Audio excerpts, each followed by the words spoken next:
Hello नमस्कार सुप्रभात दोस्तों, मैं सतीश पाल अपने परिवार सिलेक्शन गुरुजी यूट्यूब चैनल पर आपका हार्दिक स्वागत है, अभिनंदन करते हैं। जैसा कि आप सभी देख रहे हैं, हम आपके सामने जो कि यूपीपी एवं सीआरपीएफ ट्रेडमैन पर के एक्सपेक्टेड जीएस के 20 क्वेश्चन को लेकर आ रहे हैं। और चलिए हम अपने क्वेश्चन की तरफ पढ़ते हैं। अपना पहला क्वेश्चन देखते हैं। पहला क्वेश्चन है कि भारत में प्रत्येक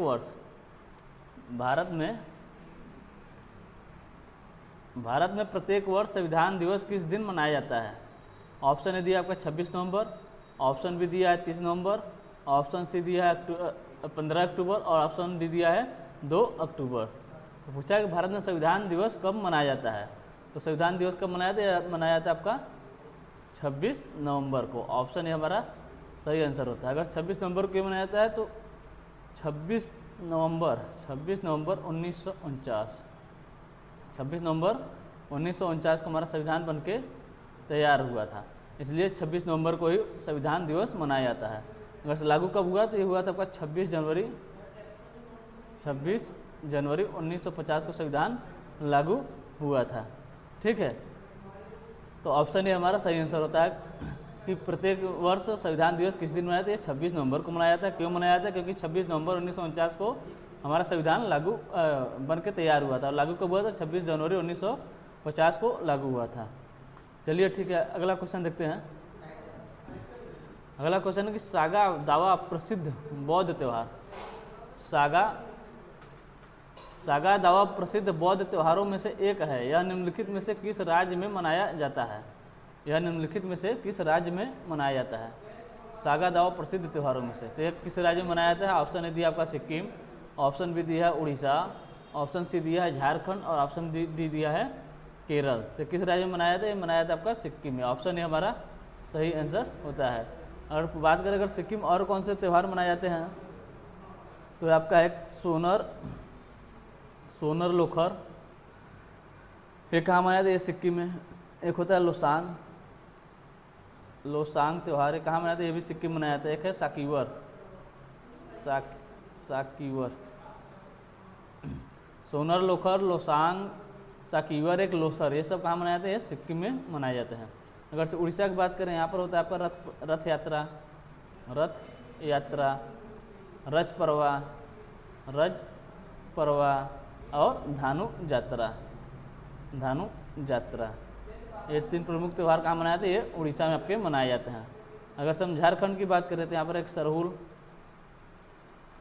त्यौहार कहाँ मनाया जाता है? ये झारखंड में। सरहुल के बाद सरहुल, कर्मा और तुसु, ये सब त्यौहारें कहाँ मनाए जाते हैं? ये सब झारखंड में मनाए जाते हैं। और केरल की अगर से बात करें, केरल में कौन से त्यौहार मनाए जाते हैं? केरल में एक ओणम,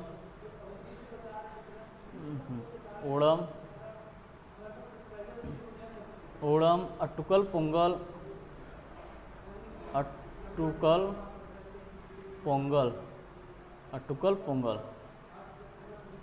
ये सब कहाँ है? ये केरल में। अगर से पोंगल पूछे तो तमिलनाडु में, लेकिन अट्टुकल पोंगल आपका केरल में मनाया जाता है। ठीक है, चलिए एक बार फिर से इसे देख लेते हैं।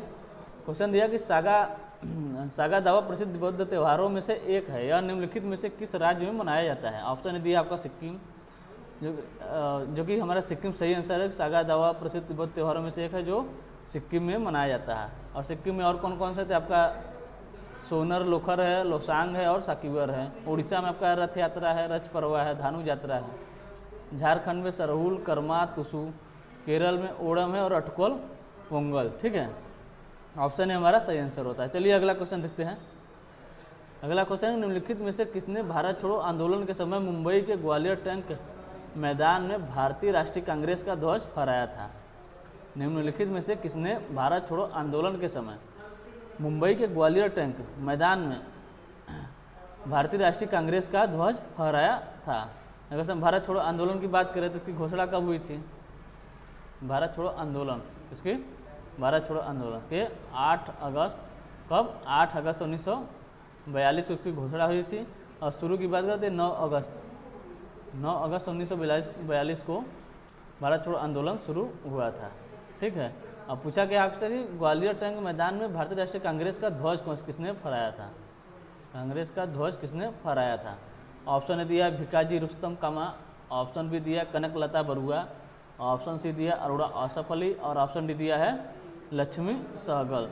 तो किसने फहराया था? तो ये फहराया था आपके अरोड़ा आसफ अली। किसने? अरोड़ा आसफ अली। ठीक है, ऑप्शन सी हमारा सही आंसर होता है।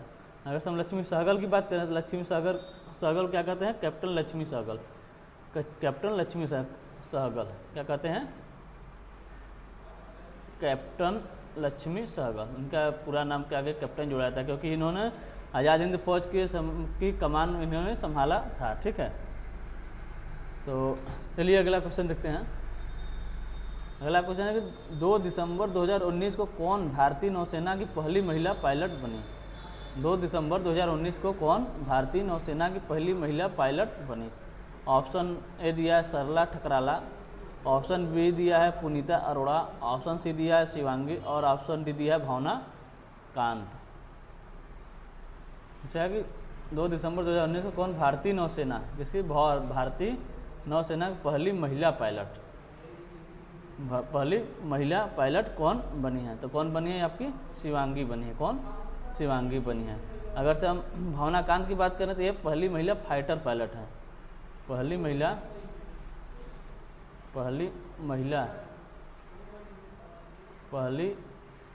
फाइटर पायलट ये कौन है आपकी? ये है आपकी भावना कांत। क्या है? ये पहली महिला फाइटर पायलट ये भावना कांत बनी है। और भारतीय नौसेना की पहली महिला पायलट कौन बनी है? शिवांगी बनी है। तो ऑप्शन सी हमारा सही आंसर होता है। चलिए अगला क्वेश्चन देखते हैं। अगला क्वेश्चन है कि गुलामगिरी पुस्तक के लेखक कौन हैं? गुलामगिरी पुस्तक के लेखक कौन हैं? ऑप्शन ए दिया रमाबाई शिंदे, ऑप्शन बी दिया ज्योतिराव फुले, ऑप्शन सी दिया नारायण गुरु, ऑप्शन डी दिया है हरिदास ठाकुर। तो गुलामगिरी पुस्तक की बात करें तो किसकी पुस्तक है? ये ज्योतिराव फुले की पुस्तक है। ऑप्शन बी हमारा सही आंसर होता है। ठीक है, और इन्होंने इनके बारे में अगर बात करें, इन्होंने सत्यशोधक समाज की स्थापना की थी। किसकी? सत्यशोधक समाज की स्थापना अगर पूछे कब किए थे? 1873 में। और इन्हीं की पत्नी थी सावित्रीबाई फुले। इन्हीं की पत्नी थी कौन? सावित्रीबाई फुले। सावित्रीबाई फुले। ठीक है, जो कि भारत की पहली महिला अध्यापिका बनी। पहली महिला अध्यापिका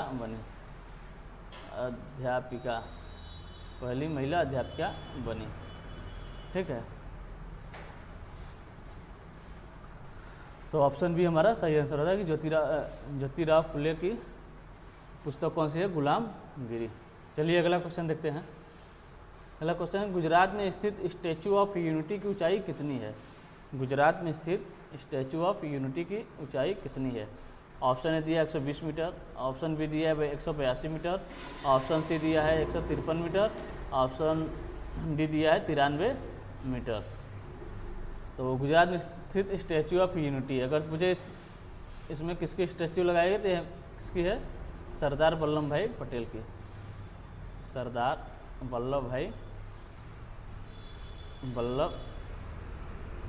भाई पटेल की।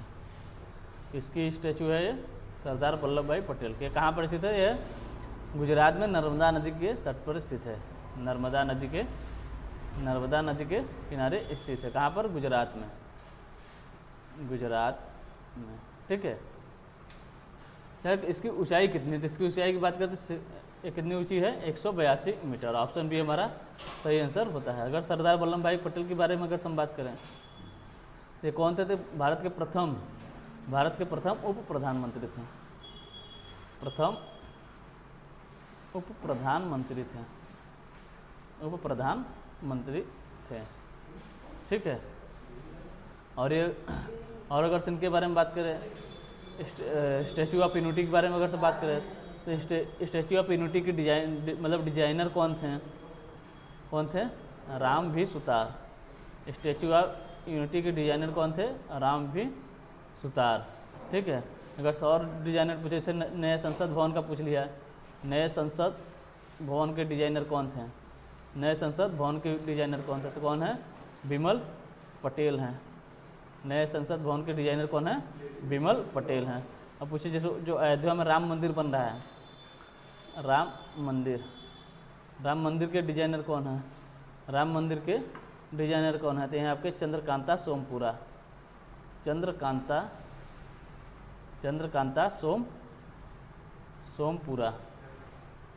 चंद्रकांता सोमपुरा, ये कौन है? ये राम मंदिर जो कि अयोध्या में बन रहा है, राम मंदिर के डिजाइनर कौन है? चंद्रकांता सोमपुरा। और नए संसद भवन का डिजाइनर पूछ लिए तो कौन है? विमल पटेल, ठीक है। और स्टैचू ऑफ यूनिटी के डिजाइनर पूछ रहे तो रामवीर सुतार हैं। स्टैचू ऑफ यूनिटी कहाँ स्थित है? गुजरात में स्थित है। किस नदी पर? नर्मदा नदी पर, ठीक है। और कितनी मीटर ऊंची है? तो 182 मीटर ऊंची है। ऑप्शन भी हमारा सही आंसर होता है। चलिए अगला क्वेश्चन देखते हैं। अगला क्वेश्चन है कि लाइपेज नामक एंजाइम शरीर के किस अंग द्वारा बनाया जाता है? लाइपेज नामक एंजाइम किस अंग द्वारा बनाया जाता है? ऑप्शन दिया है यकृत, ऑप्शन बी दिया है लार ग्रंथि, ऑप्शन सी दिया है फेफड़ा, ऑप्शन डी दिया है अग्न्याशय। ऑप्शन डी क्या दिया है? अग्न्याशय। लाइपेज नामक एंजाइम की बात करें किस शरीर के किस अंग द्वारा बनाया जाता है? तो यह अग्न्याशय द्वारा बनाया जाता है। अगर से हम लाइपेज का मतलब कार्य पूछें तो लाइपेज क्या करता है? तो लाइपेज क्या करता है? ये वसा का पाचन करता है। किसका? वसा का पाचन कौन करता है? लाइपेज। वसा का पाचन लाइपेज करता है, ठीक है। तो चलिए ठीक है, अगला क्वेश्चन देखते हैं। अगला क्वेश्चन है किस राज्य में पारंपरिक नृत्य ओट्टम थुलाल लोकप्रिय है? किस राज्य में पारंपरिक नृत्य ओट्टम थुलाल मतलब प्रसिद्ध है? ऑप्शन ए दिया आंध्र प्रदेश, ऑप्शन बी दिया कर्नाटक, ऑप्शन सी दिया तमिलनाडु और ऑप्शन डी दिया है केरल। तो किस राज्य में प्रसिद्ध है? तो ये आपका केरल में प्रसिद्ध है। ऑप्शन डी हमारा सही आंसर होता है, ठीक है। अगर से केरल में और कौन कौन से नृत्य? तो यहाँ पर एक है पठियानी नृत्य है, पठियानी है, कथकली है, मोहिनी अट्टम है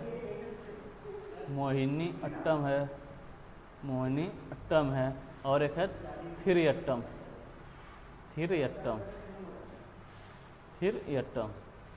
केरल में पठियानी है, आपकी कथकली है, मोहिनी अट्टम है और थिरयट्टम है। ये सब नृत्य कहाँ के हैं? सब केरल के हैं। अगर तमिलनाडु की बात करें, तमिलनाडु के नृत्य कौन कौन से हैं? तो कुलट्टम है, कौन सा? कुलट्टम है, एक है अयट्टम है, और भरतनाट्यम है। ये कहाँ के हैं? सब तमिलनाडु के लोक नृत्य हैं या नृत्य हैं। और कर्नाटक की बात करें तो यहाँ पर एक यक्षगान। और आंध्र प्रदेश की बात करें तो यहाँ पर है कुचिपुड़ी कहाँ का है? आंध्र प्रदेश। कर्नाटक का यक्षगान, तमिलनाडु का कुलट्टम, अयट्टम और भरतनाट्यम। और केरल की बात करें तो पठियानी है, कथकली है, मोहिनी अट्टम है और थिरयट्टम है। ये कथकली है, थिरयट्टम, मोहिनी अट्टम, थिरयट्टम। ऑप्शन डी हमारा सही होता है कि ओट्टम थुलाल कहाँ का? यह केरल का लोक नृत्य है, ठीक है। चलिए अगला क्वेश्चन देखते हैं। अगला क्वेश्चन है भारत और पाकिस्तान के बीच हुए वर्ष 1971 के युद्ध के दौरान भारत का रक्षा मंत्री कौन था? ऑप्शन ए दिया है आपका इंदिरा गांधी, ऑप्शन बी दिया है जॉर्ज फर्नांडिस, ऑप्शन सी दिया है स्वर्ण सिंह और ऑप्शन डी दिया है जगजीवन राम।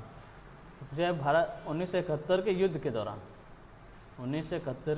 दौरान भारत का रक्षा मंत्री कौन था? तो 1971 के युद्ध के दौरान भारत का रक्षा मंत्री कौन थे? ये थे आपके जगजीवन राम। ऑप्शन डी हमारा सही आंसर होता है। अगर से पूछे 1999 जो कि कारगिल का युद्ध हुआ था, 1999 कारगिल के युद्ध के समय भारत का रक्षा मंत्री कौन था?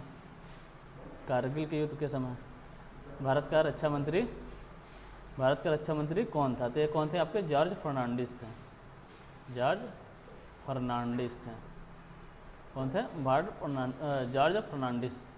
कब? 1999 कारगिल युद्ध के समय। अगर से पूछे कारगिल युद्ध के समय कौन सा ऑपरेशन चलाया गया था? ऑपरेशन विजय चलाया गया था।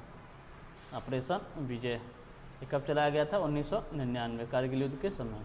ठीक है, तो चलिए अगला क्वेश्चन देखते हैं। अगला क्वेश्चन है दक्षिणी आल्प्स पर्वत श्रेणी। दक्षिणी आल्प्स पर्वत श्रेणी कहाँ स्थित है? ऑप्शन ए दिया ऑस्ट्रेलिया, ऑप्शन बी दिया है न्यूजीलैंड, ऑप्शन सी दिया है दक्षिण अफ्रीका और ऑप्शन डी दिया है इंडोनेशिया। पूछा है दक्षिणी आल्प्स पर्वत श्रेणी कहाँ स्थित है? कहाँ स्थित है? आपका न्यूजीलैंड में स्थित है। ऑप्शन बी हमारा सही आंसर होता है। अगर हम और कुछ पर्वत के बारे में जाने तो कौन सा हो? जैसे हो गया एंडीज पर्वत श्रेणी कहाँ स्थित है? कौन सा? एंडीज हो गया। और राकी पर्वत श्रेणी कहाँ स्थित है? एंडीज हो गया, राकी हो गया और मकालू हो गया। कौन सा? मकालू पर्वत श्रेणी कहाँ स्थित है? और एक है लाहत से पर्वत श्रेणी कहाँ स्थित है? एक है एटलस हो गया। ठीक है, तो अगर हम इंडीज की बात करते हैं कहाँ है आपका? ये आपका दक्षिण अमेरिका में स्थित है। दक्षिण अमेरिका एंडीज पर्वत श्रेणी कहाँ स्थित है? दक्षिण अमेरिका में। और राकी की बात करते हैं कहाँ पर है? उत्तर अमेरिका में है। उत्तर अमेरिका में कौन है? ये रॉकी पर्वत श्रेणी है। और मकालू की बात करें कहाँ पर है? ये नेपाल और चीन की सीमा पर है। नेपाल और चीन की सीमा पर कौन सा है? मकालू पर्वत श्रेणी है। और लहासे की बात करें तो कहाँ पर है? नेपाल और ये नेपाल की सीमा पर है। नेपाल की सीमा पर कौन सा है? लहासे। और एटलस की बात है दक्षिण पश्चिमी अफ्रीका में है। कौन सा? दक्षिण पश्चिमी अफ्रीका में कौन सा है? अटलस पर्वत श्रेणी। अफ्रीका में एटलस पर्वत श्रेणी है। ठीक है, आपसे पूछा था दक्षिणी आल्प्स पर्वत श्रेणी कहाँ है? ये आपका न्यूजीलैंड में था। अगर एंडीज की बात करें तो आपका था दक्षिण अमेरिका में। और रॉकी की बात करें तो उत्तर अमेरिका में। मकालू नेपाल और चीन की सीमा पर था। और लहासे कहाँ है? नेपाल की सीमा पर। एटलस ये आपके दक्षिण पश्चिमी अफ्रीका में है। एटलस।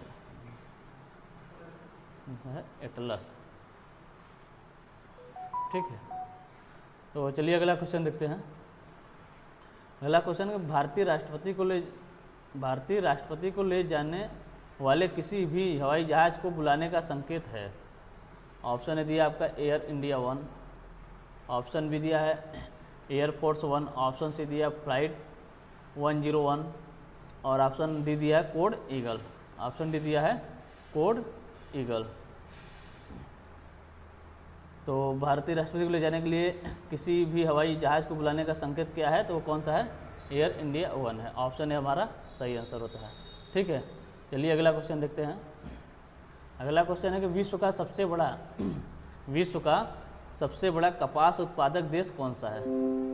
विश्व का सबसे बड़ा कपास उत्पादक देश कौन सा है? ऑप्शन ए दिया आपका ब्राज़ील, ऑप्शन बी दिया अर्जेंटीना, ऑप्शन सी दिया है भारत, ऑप्शन डी दिया है पेरू। तो विश्व का सबसे बड़ा कपास उत्पादक देश कौन सा है? तो ये आपका ब्राज़ील है। कौन सा है? ब्राज़ील है। अब पूछे अगर से किस महाद्वीप में आता है? तो ये दक्षिण अमेरिका में है। दक्षिण अमेरिका में स्थित है। अब पूछे ब्राज़ील में कपास के बागान को क्या कहते हैं? तो यहाँ पर कहते हैं क्या? फजेंडा। कपास के कॉफ़ी के विश्व का सबसे बड़ा कपास है। कपास नहीं, काफ़ी है क्वेश्चन। कॉफ़ी उत्पादक विश्व का सबसे बड़ा कॉफ़ी उत्पादक देश कौन सा है? तो था आपका ब्राज़ील। ये ब्राज़ील कहाँ पर स्थित है? ये अमेरिका में स्थित है, दक्षिण अमेरिका में स्थित है। अब पूछे ब्राज़ील में कॉफ़ी के बागान को क्या कहते हैं? फजेंडा कहते हैं। क्या कहते हैं? फजेंडा। अब विश्व का सबसे बड़ा कॉफ़ी मतलब बंदरगाह कौन सा है? तो ये कौन सा है? सेंटोस बंदरगाह। अब पूछे भारत में मतलब कॉफ़ी बंदरगाह को क्या कहते हैं? कौन सा है? न्यू मैंगलोर। भारत में कॉफ़ी बंदरगाह कौन सा है? न्यू मैंगलोर बंदरगाह। न्यू मैंगलोर कौन सा है? मतलब भारत में कॉफ़ी बंदरगाह है। ठीक है, तो चलिए अगला क्वेश्चन देखते हैं। अगला क्वेश्चन है मृदा रहित कृषि को क्या कहते हैं? मृदा रहित कृषि को क्या कहते हैं? ऑप्शन ए दिया रेशम उत्पादक, ऑप्शन बी दिया आर्द्रता संवर्धन, ऑप्शन सी दिया है जल संवर्धन, ऑप्शन डी दिया है अंतराल फसलन। तो मृदा रहित कृषि को क्या कहते हैं? जल संवर्धन कहते हैं। ऑप्शन सी हमारा सही आंसर होता है। ठीक है, तो चलिए अगला क्वेश्चन देखते हैं। अगला क्वेश्चन है 2011 के जनगणना के अनुसार 2011 के जनगणना के अनुसार किस राज्य का लिंगानुपात सर्वाधिक है? किस राज्य का लिंगानुपात सर्वाधिक है? ऑप्शन ए दिया आपका हरियाणा, ऑप्शन बी दिया केरल, ऑप्शन सी दिया है मणिपुर, ऑप्शन डी दिया है मेघालय। ऑप्शन डी दिया है मेघालय। तो कौन सा है आपका लिंगानुपात किस राज्य का सबसे अधिक है? तो ये आपका केरल का अधिक है। कितना है? 1084। कितने पे? 1000 पे। 1000 पुरुष पे 1084 महिला हैं। अगर पूछे किस राज्य का लिंगानुपात सबसे कम है तो है आपका हरियाणा। कौन सा है? हरियाणा। ये कितना है? 877। 1000 पुरुष पे 877 महिला हैं। ठीक है, अगर हम यूपी की बात करें, इसके उत्तर प्रदेश के, उत्तर प्रदेश में मतलब सर्वाधिक लिंगानुपात वाला जिला कौन सा है? तो आपका जौनपुर। कौन सा है? जौनपुर। यूपी में सर्वाधिक मतलब सर्वाधिक लिंगानुपात वाला जिला कौन सा है? ये आपका जौनपुर। और कितना है? 1018। कितने पे? 1000 पे। ठीक है, और इस यूपी में सबसे कम मतलब ये अधिक मतलब सर्वाधिक था, ये सबसे कम लिंगानुपात वाला जिला कौन सा है? तो है आपका गौतम बुद्ध नगर। गौतम बुद्ध नगर। गौतम बुद्ध नगर। कितना है ये? 851। कितने पे? 1000 पे। ठीक है, अगर से सिर्फ यूपी का पूछ लें, यूपी का लिंगानुपात कितना है? यूपी का लिंगानुपात कितना है? ये यूपी के जिलों का था, मतलब यूपी में सबसे अधिक जिला और सबसे कम जिला, सबसे अधिक लिंगानुपात वाला जिला और सबसे कम लिंगानुपात वाला जिला। और यूपी का लिंगानुपात पूछ ले कितना है? ये सर 912 है। कितने पे? 1000 पे। ठीक है, चलिए ठीक है, अगला क्वेश्चन देखते हैं। अगला क्वेश्चन है निम्नलिखित में से एक पंचप्रयाग में शामिल नहीं है। एक पंचप्रयाग में शामिल नहीं है। ऑप्शन ए दिया आपका देवप्रयाग, ऑप्शन बी दिया है रुद्रप्रयाग, ऑप्शन सी दिया है कर्णप्रयाग, ऑप्शन डी दिया है सोनप्रयाग। अगर हम पंचप्रयाग की बात करें तो चलिए देख लेते हैं पंचप्रयाग के बारे में। विष्णु प्रयाग है, कौन सा? विष्णु प्रयाग, नंद प्रयाग, नंद प्रयाग, क्या आपका कर्णप्रयाग, कर्ण प्रयाग, और है रुद्रप्रयाग, रुद्रप्रयाग, और एक आपका देवप्रयाग। ये आपके पंचप्रयाग में आते हैं। ठीक है, अगर पूछे विष्णु प्रयाग में कौन कौन सी नदी मिलती हैं? यहाँ पर होती है अलकनंदा, अलकनंदा प्लस धौली गंगा। अलकनंदा प्लस धौली गंगा मिलकर विष्णु प्रयाग बनाते हैं। और नंद प्रयाग की बात करें तो यहाँ पर होता है Alaknanda, Alaknanda plus Nandakini, Alaknanda plus Nandakini, Alaknanda plus Nandakini मिलकर नंद प्रयाग बनाते हैं। अगर कर्ण प्रयाग की बात करें तो यहाँ पर है Alaknanda plus Alaknanda plus Pindar Ganga, Pindar Ganga, Alaknanda plus Pindar Ganga मिलके कर्ण प्रयाग बनाती हैं। और रुद्र प्रयाग की बात करें तो कौन कौन से हैं? अलकनंदा प्लस मंदाकिनी, मंदाकिनी, और देवप्रयाग यह है Alaknanda plus Bhagirathi, Alaknanda, Alaknanda plus Bhagirathi.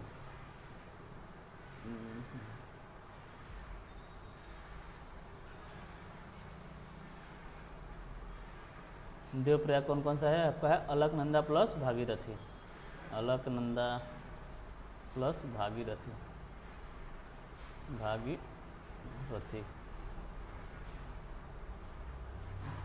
Alaknanda plus Bhagirathi. ठीक है, तो पूछा था कि निम्नलिखित में से कौन पंचप्रयाग में शामिल नहीं है? आपका देवप्रयाग, रुद्रप्रयाग, कर्णप्रयाग और सोनप्रयाग। कौन सा नहीं है? तो ये सोनप्रयाग आपका नहीं है। ठीक है, चलिए अगला क्वेश्चन देखते हैं। अगला क्वेश्चन है निम्न में से कौन सी भीमराव अंबेडकर की समाधि स्थल है? निम्न में से कौन सी भीमराव अंबेडकर की समाधि स्थल है? ऑप्शन ए दिया है राजघाट, ऑप्शन बी दिया है चैत्यभूमि, ऑप्शन सी दिया है शांतिवन, ऑप्शन डी दिया है विजय घाट। तो अगर हम राजघाट की बात करें तो ये किसकी समाधि स्थल है? ये आपके महात्मा गांधी के, महात्मा गांधी के समाधि स्थल कौन सा है? तो ये आपका राजघाट। ठीक है। और उनके अगर से मृत्यु कब हुई थी? तो ये हुई थी उनकी मृत्यु 30 जनवरी 1948 को उनकी मृत्यु हुई थी। अगर चैत्यभूमि की बात करें, चैत्यभूमि किसकी समाधि स्थल है? तो ये आपकी डॉक्टर भीमराव अंबेडकर की समाधि स्थल है। डॉक्टर बी आर अम्बेडकर की समाधि स्थल कौन सी है? आपकी चैत्यभूमि। ऑप्शन बी हमारा सही आंसर होता है। अगर हम शांतिवन की बात करें तो शांतिवन किसकी है? जवाहरलाल नेहरू की समाधि स्थल है, जवाहरलाल नेहरू की। जवाहरलाल नेहरू की समाधि स्थल कौन सी है? शांतिवन है। और विजय घाट की बात करते हैं, लाल बहादुर शास्त्री की समाधि स्थल है, लाल बहादुर शास्त्री की समाधि स्थल कौन सी है? आपकी विजय घाट है। ठीक है। तो चलिए अगला क्वेश्चन देखते हैं। अगला क्वेश्चन कि स्मार्ट सिटी योजना कब शुरू हुआ था? स्मार्ट सिटी योजना कब शुरू हुआ था? ऑप्शन ए दिया है 1 मई 2015, ऑप्शन बी दिया है 25 जून 2015, ऑप्शन सी दिया 20 नवंबर 2016, ऑप्शन डी दिया 22 जनवरी 2015। तो स्मार्ट सिटी योजना की बात करें तो कब शुरू हुई थी? ये 25 जून 2015 को शुरू हुआ था। अगर पूछे पहला स्मार्ट सिटी कौन सा है? अच्छा, पहला स्मार्ट सिटी कौन सा है? ठीक है, पहला स्मार्ट सिटी कौन सा है? का भुवनेश्वर पहला स्मार्ट सिटी है। और पूछे 100वां स्मार्ट सिटी कौन सा है? 100वां स्मार्ट सिटी तो आपका शिलांग। कौन सा है? शिलांग 100वां स्मार्ट सिटी है। पहला स्मार्ट सिटी भुवनेश्वर, 100वां स्मार्ट सिटी शिलांग है। ठीक है। अगर हम पूछे 22 जनवरी 2015 को कौन सी योजना लॉन्च हुई थी? यहाँ पे बेटी पढ़ाओ बेटी पढ़ाओ बेटी बचाओ, बेटी पढ़ाओ और बेटी बचाओ,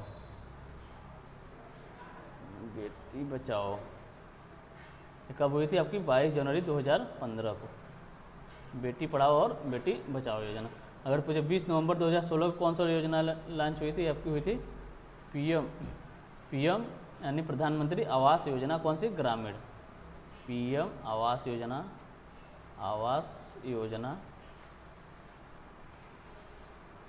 योजना ग्रामीण। कब हुआ था? ये 20 नवंबर 2016 को शुरू हुआ था। ठीक है। तो पूछा था स्मार्ट सिटी योजना कब शुरू हुआ था? तो हुआ था आपका 25 जून 2015 को। और पूछे पहला स्मार्ट सिटी कौन सा था? तो यह था आपका भुवनेश्वर। और 100वां स्मार्ट सिटी शिलांग था। ठीक है। चलिए अगला क्वेश्चन देखते हैं। अगला क्वेश्चन है सत्यशोधक समाज की स्थापना किसने की थी? सत्यशोधक समाज की स्थापना किसने की थी? ऑप्शन ए दिया स्वामी विवेकानंद, ऑप्शन बी दिया रमाबाई, ऑप्शन सी दिया ज्योतिबा फुले, ऑप्शन सी दिया सावित्रीबाई फुले, ऑप्शन डी दिया सावित्रीबाई फुले। सत्यशोधक समाज की स्थापना किसने की थी? क्वेश्चन है हमारा सत्यशोधक समाज की स्थापना किसने की थी? ये ज्योतिबा बाई फुले ने की थी। ऑप्शन सी हमारा सही आंसर होता है। ठीक है। चलिए अगला क्वेश्चन देखते हैं। अगला क्वेश्चन, निम्न में से कौन सा दर्रा मुंबई को नासिक से जोड़ता है? निम्न में से कौन सा दर्रा मुंबई को नासिक से जोड़ता है? ऑप्शन ए दिया आपका थालघाट दर्रा, ऑप्शन बी दिया भोरघाट दर्रा, ऑप्शन सी दिया पालघाट दर्रा, ऑप्शन डी दिया सेनकोट्टा घाट दर्रा। तो कौन सा दर्रा मुंबई को नासिक से जोड़ता है? तो आपका थालघाट दर्रा। ऑप्शन ए हमारा सही आंसर होता है। कहाँ पर है? ये महाराष्ट्र में स्थित है। अगर हम घोरघाट दर्रा की बात करें तो ये भी कहाँ पर है? ये भी महाराष्ट्र में है। ये किसको जोड़ता है? तो मुंबई को पुणे से जोड़ता है। मुंबई को नासिक से थालघाट दर्रा जोड़ता है और मुंबई को पुणे से घोरघाट दर्रा जोड़ता है। अगर हम पालघाट दर्रा की बात करते हैं किसको जोड़ता है? कोच्चि को कोयम्बटूर से जोड़ता है। कोच्चि को कोयम्बटूर से जोड़ता है। कोच्चि को कोयम्बटूर से कौन जोड़ता है? तो ये पालघाट दर्रा जोड़ता है। अब जैसे सेनकोट्टा घाट दर्रा किसको जोड़ता है, तो ये आपका जोड़ता है तिरुवनंतपुरम को शिवकाशी से।